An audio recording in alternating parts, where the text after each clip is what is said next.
mula sa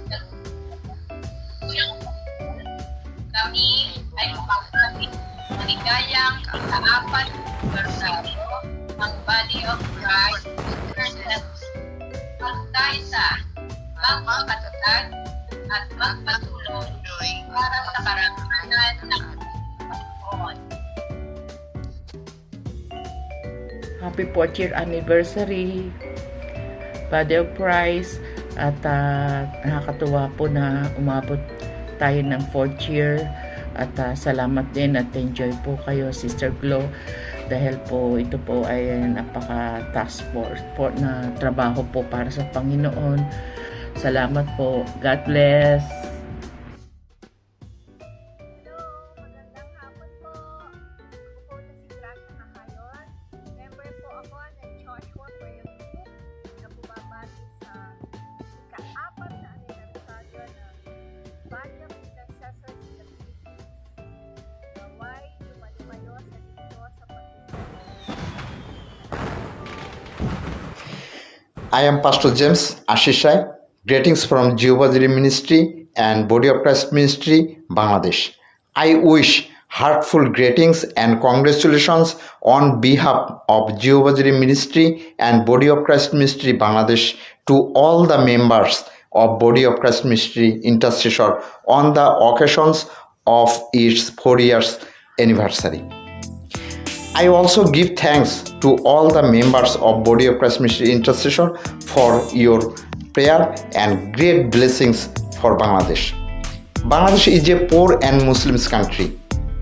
Total populations of Bangladesh 170 millions. Among them, the numbers of Christians 0.030%. Jehovah Jireh Ministry is working to spread the Lord's kingdom in Bangladesh through feeding program and widows program. I am so happy to join with Body of Christ Ministry Intercessor. It's a great platform to contact with our Lord and prayer. I again say everyone, happy 4 years anniversary of Body of Christ Ministry Intercessor. And I also give thanks again to all members of Body of Christ Ministry Intercessor. Thank you so much. Happy 4th anniversary, Bossy, Body of Christ International. At dalangin ko sa bawat isa sa atin, sa ating lahat ng mga intercessors, patuloy tayong samahan, gabayan ng ating Panginoon sa ating pananalangin. At nawa lahat ng ating mga itinataas sa Kanya ay masagot lahat according to His perfect time. At alam ko na ang bawat isa sa atin ay binibigyan ng katatagan, kalakasan sa mga timings natin. Yung iba dyan nasa oras ng talagang napupuyat sila, no? Pero God is good. God is giving us the joy to pray and to listen sa mga bagay na nais natin malaman from the heart of God. So, nawa, madagdagan pa ang ating Ministry of Intercession ng marami pang mga mananalangin nang sa ganon ay lahat tayo ay magkaisa para sa ikabubuti ng ating bayan, ng ating bansa at ng mga tao na nakapaligid sa atin. At nawa, lahat tayo ay patuloy na bigyan ng Panginoon ng katatagan, kalakasan, physical, emotion man ito, at huwag tayong bibigay, huwag tayong mag-give up even sa mga problemang ating nararanasan. At bilang mga intercessors, nawa ang bawat isa sa atin ay patuloy na makinig sa bawat salita ng Diyos na nais nang ibigay sa atin lahat. So, happy anniversary at sa iyo, Sister Ori. Salamat sa ating Panginoon sa pagbibigay ng isang leader na katulad mo dahil tunay nga na patuloy kang nagiging matatag para sa ministry na ito. So, may God bless us all. To God be all the glory. Amen.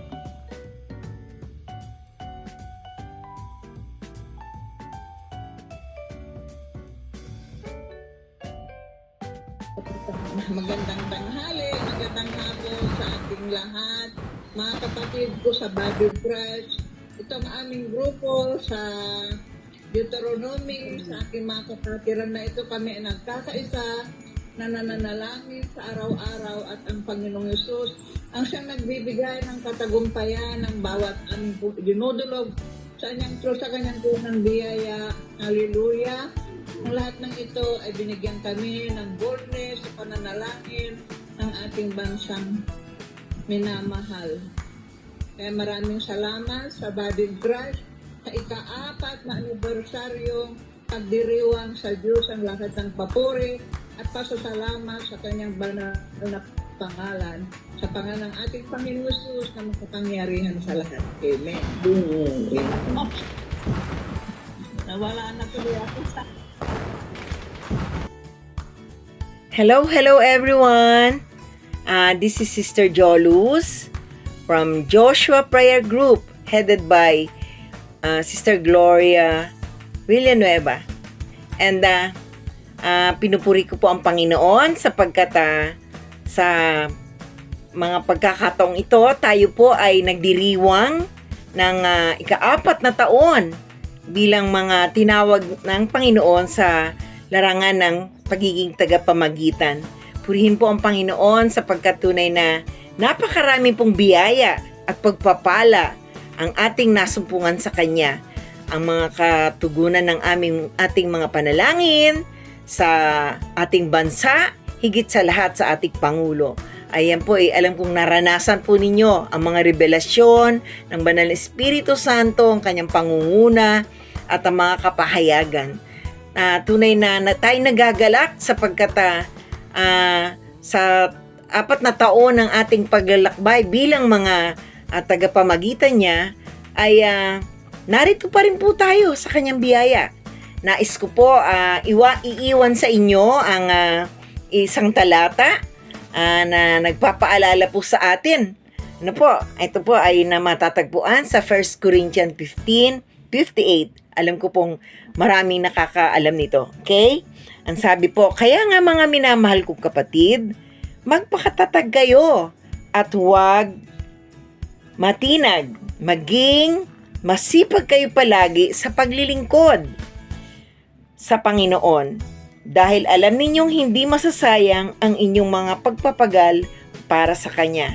Tunay nga na ang panahon ay nalalapit na. Ang pagbabalik muli ng ating dakilang tagapagligtas, ang Panginoong Jesus. Kung kaya't marami tayong gawain na nakaatang ang pagpapahayag ng kanyang mabuting balita, ng kaligtasan, at anumang bagay na inuutos sa atin ng Panginoon ay hindi na po natin pag-iisipan pa ng 2 beses, kundi tayo po ay susunod sapagkat ang panahon ay malapit na. Ano po, siya'y muli nang babalik kung kaya't nagra-rush na rin po tayo ngayon. No po? At purihin po ang Panginoon sapagkat napakabuti po ng Panginoon. So, yun lamang po. Binabati ko ang lahat ng isang maligayang selebrasyon para sa ating ika-4 na taon na tinawag sa Body of Christ Intercessor. I wish you all well at ang desire ng heart ay masumpungan natin at the purpose of God into each and every one of us will be accomplished according to His will. Thank you and God bless.